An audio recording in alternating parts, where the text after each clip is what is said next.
तो भगवान बिना शरणागति के ही हमारी देखभाल करते हैं। हम देख रहे हैं, सुन रहे हैं, सूंघ रहे हैं, रस ले रहे हैं, स्पर्श कर रहे हैं, सोच रहे हैं, जान रहे हैं। इन इंद्रियों का जो वर्क कर रहे हैं, इसकी पावर भगवान देते हैं। भीतर बैठे रहते हैं हमेशा। हम कुत्ते की योनि में गए, भगवान कहते हैं तू हमारे सखा हो। द्वा सुपर्णा सरुजा सखाया, एक साथ रहते हैं हमारे। हम कहीं भी जाएं, नरक में जाएं, स्वर्ग में जाएं, कुत्ते बिल्ली गधे की योनियों में जाएं, भगवान साथ नहीं छोड़ते। हमारे दुनिया के जो सखा लोग हैं ना, देखते हैं बुरे दिन आ गए चलो जी वो दिवालिया हो गया, अब वहां जाना बेकार है, नमस्ते नहीं करते। हा? और वो ऐसा सखा है हमारा, ऐसा यार है कि हम कितनी कितनी योनियों में कितने कितने बार गए और सदा हमारे साथ है। और उसी हृदय में जहां हम रहते हैं वहीं वो रहता है। कभी साथ एक सेकंड को इधर को आंख नहीं करता। एक फकीर दूसरे फकीर से पूछता है कि आपको खुदा मिले हैं? उन्होंने कहा हाँ मिलते हैं। अच्छा, तो आप जरा खुदा से पूछना कि हमारी नमाज उनको पसंद है। हम जो रोज नमाज पढ़ते हैं, तो उसने कहा कि अच्छा पूछेंगे। दूसरे दिन आया, पूछा, हाँ पूछा, क्या कहा? उन्होंने कहा कि तुम्हारी एक भी नमाज पसंद नहीं। वो नाचने लगा खुशी में, और नाचते नाचते बेहोश हो गया। होश में आया तो उस फकीर ने कहा कि तू पागल हो गया है क्या? अरे मैं कह रहा हूं एक भी नमाज पसंद नहीं है। सुना नहीं है? सुना है, सुना है। इस तो वाक्य का अभिप्राय ये है कि हमारी हर नमाज खुदा देखता है, तभी तो एक भी पसंद नहीं आई उसको। तो मुझ नाचीज की नमाज को, नमाज माने वंदना, वो हर समय देखता रहता है कि पता नहीं कौन सी नमाज सही हो जाए, तो मुझे उसी समय सब कुछ देना होगा इसको। जीव पता नहीं किस समय सरेंडर कर दे, शरणागत हो जाए भगवान के। अगर भगवान होशियार न रहे, इधर उधर देखते रहे और उसी समय वो शरणागत हो जाए, तो फिर क्या जवाब देंगे? अहं त्वाम सर्व पापेभ्यो मोक्षयिष्यामि तेषां नित्याभियुक्ता नाम योगक्षेमम्। ये जो बड़ी बड़ी बातें भगवान की है, ये सब बेकार जाएंगी। इसलिए भगवान प्रत्येक क्षण, चाहे वो नास्तिक हो, चाहे आस्तिक हो, चाहे शरणागत हो, सबके प्रत्येक क्षण के प्रत्येक आइडियाज को नोट करते हैं, वर्क को नहीं। जहां से मशीन से हमारे विचार पैदा होते हैं उसको नोट करते हैं।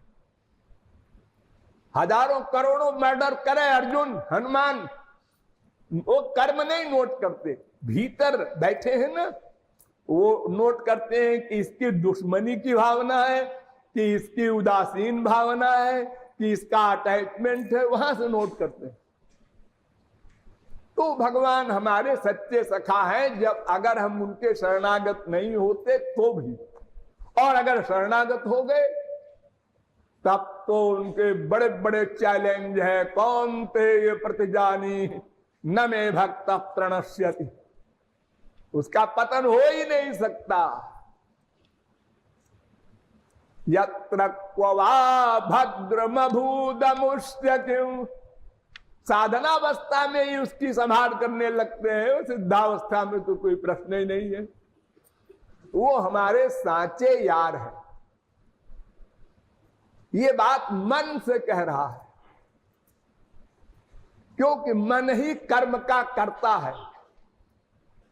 मन एवं मनुष्याणाम कारणम बंध मोक्षयो, ब्रह्म बिंदुपनिषद वेद कह रहा है, मन ही बंधन और मोक्ष का कारण है।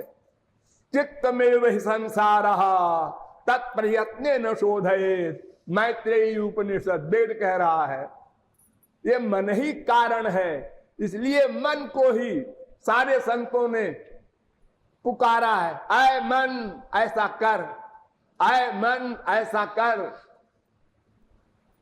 तो अगर साचे यार को मन मान ले बस काम बन गया, कुछ करना धरना नहीं है। देखो एक लड़की जा रही है, एक लड़का जा रहा है, लड़का बार बार घूरता है और लड़की को टेंशन होता है, ये बदमाश लोफर मेरी ओर घूर रहा है। अब वो लड़की की सहेली कहती है इसी से तेरी सगाई हुई है। अच्छा, आप बड़े प्यार से देखती है, इतना लंबा है, इतना चौड़ा है, गोरा है, काला है, ऐसा मुंह है, ऐसी नाक है, ये क्या हो गया जी? अभी तो चप्पल की ओर ध्यान दे रही थी वो, और अभी इतना बदल गया। वो मेरा यार है, सखा है, मित्र है, हितैषी है, ये भावना आ गई मन में, बस इतनी सी बात हुई। और अगर ब्याह हो गया तब तो और मोहर लग गई। अब तो उसकी खराब चीज भी अच्छी लगती है। हाँ? बड़ी तारीफ करते हैं, देखो ठाकुर जी की कितनी तारीफ करते हैं संत लोग, काले कलूटे की। हाँ? लठिया लिए, अगर आप लोगों के बीच में कोई लठिया लिए बैठ जाए आके, तो आप लोग कैसे देखेंगे एक गंवार कहां से आ गया? अरे जो ठाकुर जी आ जाए लठिया लेके, तो उनको भी हम यही कहेंगे गंवार कहां से आ गया। हा? जहां प्यार होता है उसकी खराब चीज भी अच्छी लगती है, ये बड़ी कॉमन बात है। फिर जब आगे आउट होगा, अपनी स्त्री का, अपने पति का व्यवहार और अंतरंग का बहिरंग आएगा, तब फिर लत्तम जुत्तम सब होता ही है। आप लोग अनुभव किए हैं, जानते हैं। तो साचो यार का मतलब किसी भी अवस्था में हमारा वो हितैषी रहे। शरणागत हो तब तो रहे ही, बिना शरणागति के भी वो हमारा हितैषी रहे। ऐसा यार हमारा कौन है? केवल श्री कृष्ण।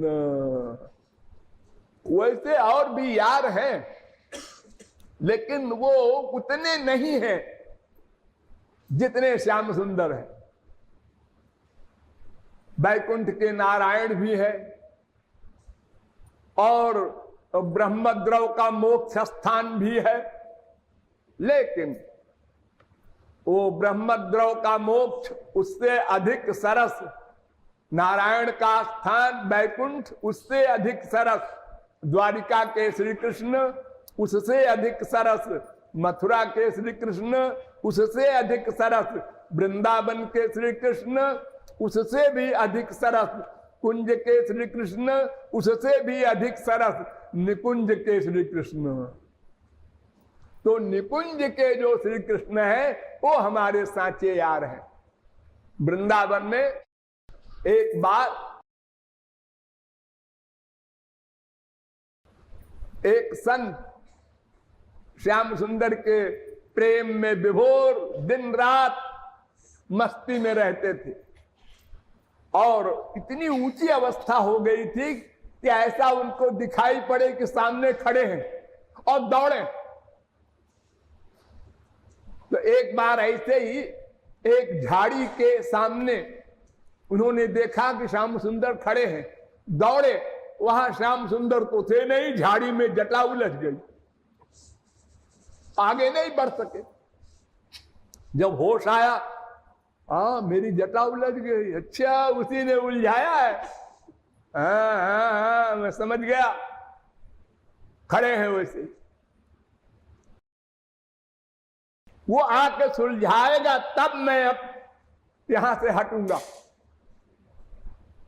अब 2 दिन हो गए, 3 दिन हो गए, कुछ बाबा उधर से निकले। उन्होंने कहा, अरे बाबा जी ऐसे आप कल से देख रहे हैं आप खड़े हैं, मैं सुलझा दूं? छूना मत। मियां बीबी के बीच में तीसरे को नहीं आना चाहिए। क्या मियां बीबी का मामला है भाई? बेचारे खड़े हैं ऐसे। कई दिन हो गए तो ठाकुर जी हार गए। बहुत जल्दी हार जाते हैं, बहुत कमजोर है उनका हार्ट, दिल। हाँ, तो बूढ़े बनकर आए ठाकुर जी। अरे बाबा जी, कई दिन से मैं तुमको देख रहा हूं। हाँ, ऐसे देखते रहो दूर से। अरे नहीं भाई, बात तो समझो हमारी। तुम किसके लिए सब कर रहे हो? हमारे प्राण वल्लभ हैं श्याम सुंदर। अच्छा, मैं वही हूं, वही आया हूं। अच्छा, शीशे में शक्ल देख लो, वही है ये। ठाकुर जी ने कहा क्या करें, असली रूप में आना पड़ेगा। असली रूप में आ गए। दादाजी विभोर हो गए। अब ठाकुर जी ने कहा कि अब तो सुलझा दूं। अरे ना ना ना, अभी डाउट है मुझे। एक द्वारिका के श्री कृष्ण है, एक मथुरा के श्री कृष्ण है, एक वृंदावन के हैं, एक कुंज के हैं। हम तो निकुंज वाले श्री कृष्ण के उपासक हैं। तो जब किशोरी जी आकर कहेंगी हाँ हाँ ये वही है, तब मानूंगा। तो बाबा जी ने सोचा अच्छा है, ब्लैकमेल करने का समय है। इस समय जो कहूंगा मैं मान लेंगे। आज तो किशोरी जी भी आई, वो समस्या सुलझी, जटा सुलझी। तो ये वास्तविक जो अंतिम रस है वो निकुंज का रस है। वो निकुंज वाले श्याम सुंदर हमारे साचे यार हैं। ये बात हम रियलाइज करें, बस और कुछ नहीं करना। रियलाइज करना है, उसको बार बार महसूस करना है। जैसे उस लड़की ने तुरंत महसूस कर लिया एक वाक्य सुनकर, और हम अनंत बार महापुरुषों के मुख से, शास्त्रों वेदों के द्वारा भी सुने। थोड़ी देर को फीलिंग हुई, फिर भूल गए। तो ये जो हमारी फीलिंग है, जो रियलाइजेशन है, ये लगातार होना चाहिए।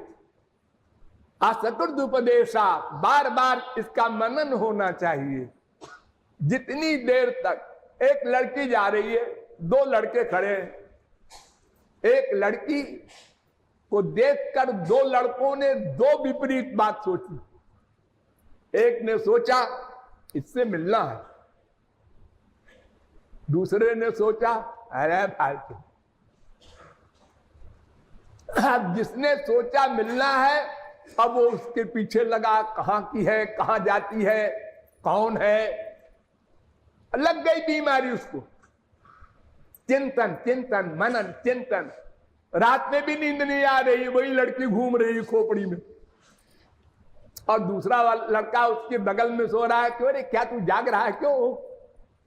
अरे यार वो लड़की जो है, अरे क्या लड़की फड़की, हजारों लड़की है, तू ऐसे पागल हुआ घूमेगा? अरे कुछ जान न पहचान न कोई शादी ब्याह की बात। अरे यार क्या करे, वो खोपड़ी से जाती ही नहीं। अरे तू ही तो बार बार चिंतन कर रहा है, तभी तो खोपड़ी में है वो। चिंतन छोड़ दे, बात खत्म। भागवत में एक बड़ा सुंदर श्लोक है, विषयान् ध्यायत पुंसो विषयेषु विसज्जते मामनुस्मरतश्चित्तम् मय्येव प्रविलीयते। संसारी विषय का चिंतन बार बार करोगे, उसमें अटैचमेंट हो जाएगा, और मेरा चिंतन बार बार करोगे तो मुझ में अटैचमेंट हो जाएगा। अटैचमेंट का एक ही निदान है, उसका एक ही उपाय है, बार बार चिंतन करना। श्याम सुंदर ही हमारे साचे यार हैं, श्याम सुंदर ही हमारे साचे यार हैं। इसका रिवीजन जितना अधिक करोगे उतने ही वो साचे यार बनते जाएंगे, यानी अटैचमेंट बढ़ता जाएगा। बस चिंतन ही दवा है। मैं कितने बार आप लोगों से कहता हूं, कीर्तन करो चाहे श्रवण करो, स्मरण अवश्य करो, चिंतन अवश्य करो। तो यहां भक्त कहता है कि श्याम सुंदर ही हमारे साचे यार हैं, लेकिन ये सोचना गलत है कि कहां वो कहां हम। यारी तो 19-20 में होती है। एक भिखारिन एक प्राइम मिनिस्टर के लड़के से शादी करने की कल्पना नहीं करती, वो अपनी बराबरी में करती। कहा भगवान अनंत कोटि ब्रह्मांड नायक, जिनका वास्तविक रूप अर्जुन सरिका धनुर्धर दिव्य दृष्टि देने पर भी नहीं देख सका, कांपने लगा। भला उनसे हमारी दोस्ती क्या होगी? जबरदस्ती आप कहते हैं कि यार मान लो। वो भगवान ने एक कानून बना दिया है कि तुम दास्य भाव, सख्य भाव, वात्सल्य भाव, माधुर्य भाव, ये 4 भावों से प्यार करो। मैं तैयार हूं, मैं भगवान नहीं बनूंगा तुम्हारे लिए। हमको स्वामी मान लो बस। जैसे संसार में एक दास और एक स्वामी होता है, हमको सखा मान लो।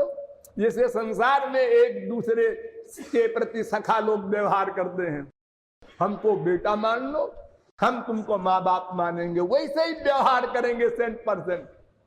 हमको प्रियतम मान लो, हम वैसे ही व्यवहार करेंगे जैसे संसार में कोई लड़की किसी लवर से करती है, कोई लड़का किसी लड़की से करता है। बस ये 4 भाव। इसमें दास्य भाव सबसे नीचे है, इसमें दूरी है। सख्य भाव उससे समीप है, वात्सल्य भाव उससे समीप है, और माधुर्य भाव सबसे समीप है। माधुर्य भाव में खाली प्रियतम भाव नहीं है। जब चाहो प्रियतम मान लो, जब चाहो बेटा मान लो, जब चाहो सखा मान लो, जब चाहो स्वामी मान लो। संसार में ऐसा नहीं होता। कोई स्त्री अपने पति को एक बार भी कह दे, ओ बेटा इधर आ, तो कांड खड़ा हो जाए, खाली मुंह से कहने मात्र से। लेकिन भगवान के यहां ये नहीं है। अभी आपने कहा मेरे प्रियतम, मेरे पुत्र, मेरे सखा, मेरे स्वामी, सब भाव उनके अंदर है। तो ये भक्त कहता है कि तुम मेरे स्वामी हो, सखा हो, सुख हो, भरतार हो और सर्वस्व हो, ऐसे हमारे साचे यार हो। ये आशय है इस 2 लाइन।